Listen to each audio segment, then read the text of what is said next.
Thundercats, here comes Panthro. Ho!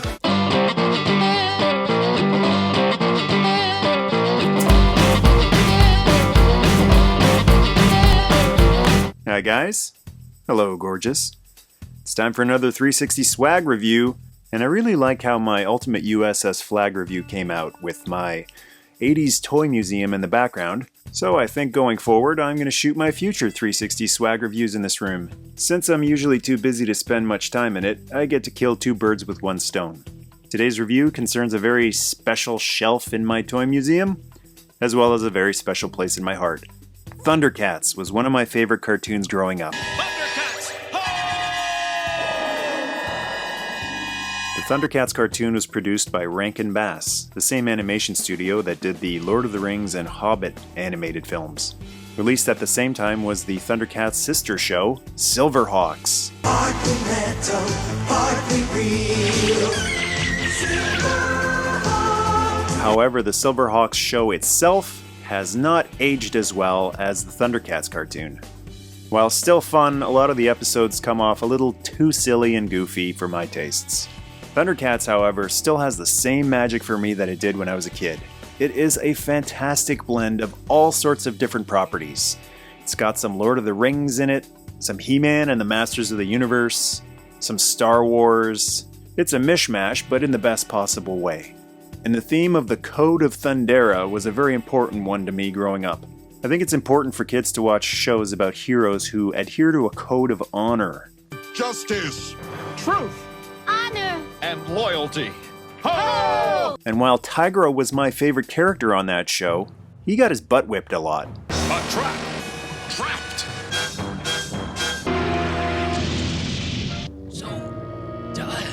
Without a doubt, the most badass character on Thundercats was Panthro. I'm glad you're one of the good guys. The voice, the nunchucks, the thunder tank, All go. the cool theme song. That's what was really cool about the Thundercats cartoon. Each character had his own custom theme music. And Panthro said, "Don't mess with me." I had been collecting Matty Collector's Masters of the Universe Classics line, and I thought I was done with it, but just when I think I'm out, they pull me back in. Mattel secured the rights for the toy line from Bandai, who made some pretty quality figures a few years ago, but unfortunately, not a lot of people bought them. I decided to skip on Mattel's Lion-O figure because, honestly, I prefer the Bandai look. But since Bandai only released two Thundercats Classics figures, Lion-O and Tigra, plus downsized versions of Lion-O and mumm-ra, if I want an updated superposable Panthro, Mattel it is. Mattel's Classics Panthro comes in a cardboard mailer box with the Thundercats logo on it and some art on the side. Now this is the box intended to protect the window box inside that holds the figure, so it most likely will get scuffed, dinged up, and dented during shipment. Inside is a really nice looking box containing your Panthro figure, and Mattel has finally got it right. Resealable boxes for adult collectors. Now you don't have to face the dilemma of to open or not to open. You can have your figure sitting mint in boxed on your shelf, and when you get bored of that, you can open it up and display him in all sorts of various poses, and then when you get tired of that, you can put him right back in his box and have him looking mint in box again. The back features a little bio on Panthro, as well as some really nice artwork of Panthro and the Thundercats lair. And the front window has a really cool Sword of Omens design on it, which is actually raised from the rest of the window. One thing to note is that the box opens from the side, not from the top, as this style of box usually does, and you'll have to cut the tape in order to open it. For those who own Mattel's Masters of the Universe classic figures, you'll know exactly what you're going to get here. Same plastic quality, same paint quality, same posability. It's basically the same body. And like a lot of the classics He-Man figures, since the plastic is very soft, it can get deformed during shipment. As you can see here, Panthro's ear has gotten a little bent in the package, and just pulling it back into place isn't going to fix it. So what you're going to have to do is apply some heat and then cold to reset it. Some people use steam, but I prefer to use a hairdryer.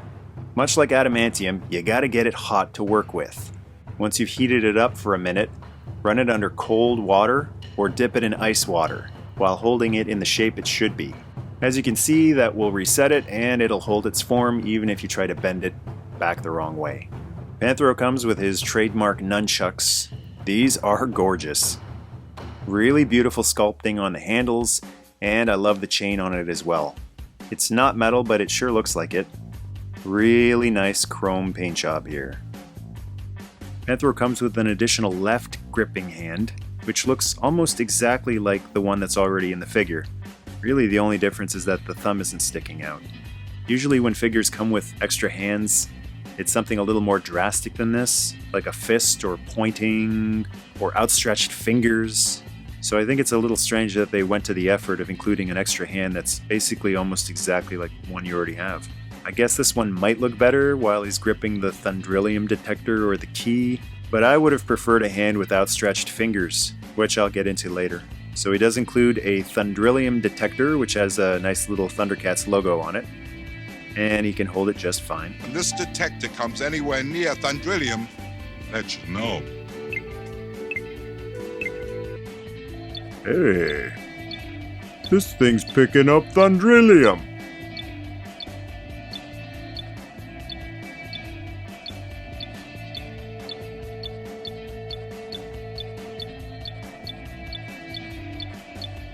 You got any Thundrillium in there? He also comes with the key to Thundera, You mean this? which, like his ear, was totally bent out of shape and won't be opening any locks anytime soon. So apply some heat and then cold, and voila! Nice and straight. Almost threw it away. It's a little loose in his hand, but he can hold it all right.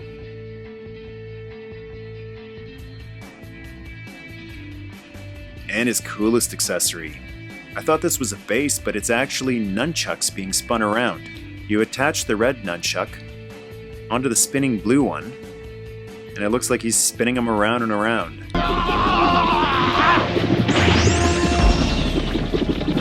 It's a really, really cool idea that I think unfortunately doesn't work perfectly with this figure. Since he's made of such soft plastic, and they didn't give him the wrist articulation that the Filmation He-Man figure has, he's pretty limited in what he can do with this particular accessory. It seems to just kind of want to flop back or forward, plus the fact that his empty hand is a gripping hand, it just doesn't look right to me. It would have looked so much better if his empty hand had outstretched fingers.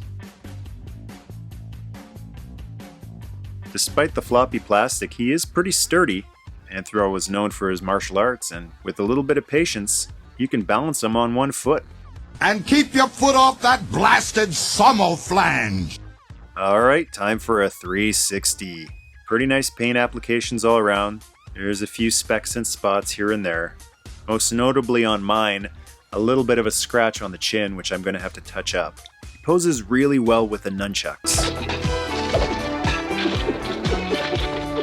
Luckily, he has enough articulation in his arms and his shoulders that you can get some pretty cool poses with them. My favorite being the chain behind the neck. It makes him look like such a badass, like Vince McMahon. If you're an imbecile, you'll say.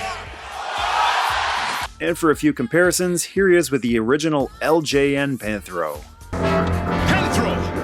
And Panthro? The Classics one actually isn't that much taller. The vintage Thundercats were pretty tall compared to a lot of the toys from that period. And you can see just how much better the nunchucks look with a chrome chain, as well as chrome caps for the handles.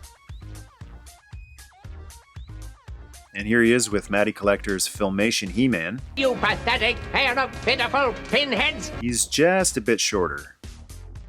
And here he is with the Classics Wily Kit and Wily Cat, San Diego Comic-Con exclusives.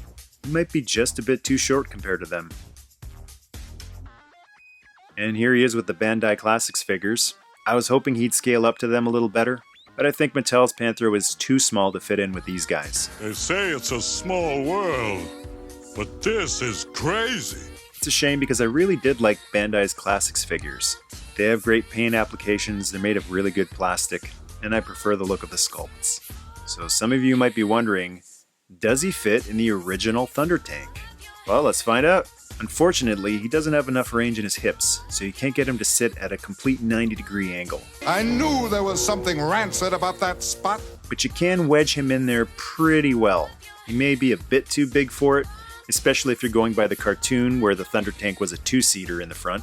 But as far as how the original Panthro looked in the same Thunder Tank, this isn't really that bad. And here we go. So that's Mattel's Thundercats Classics Panthro figure. I also picked up their mumm-ra, which I will review somewhere down the road. And I just wanted to take a moment to thank everybody who has subscribed. The channel has been growing and growing, and it just motivates me to make more videos. So thanks to everyone who's taken the time to watch, like, share, and comment. Do you have a question or comment about Panthro? Scroll down and go to town. And to join my nerd tribe, hit subscribe. Nerd must stay. Nerd must stay. Nerd must stay. Ho!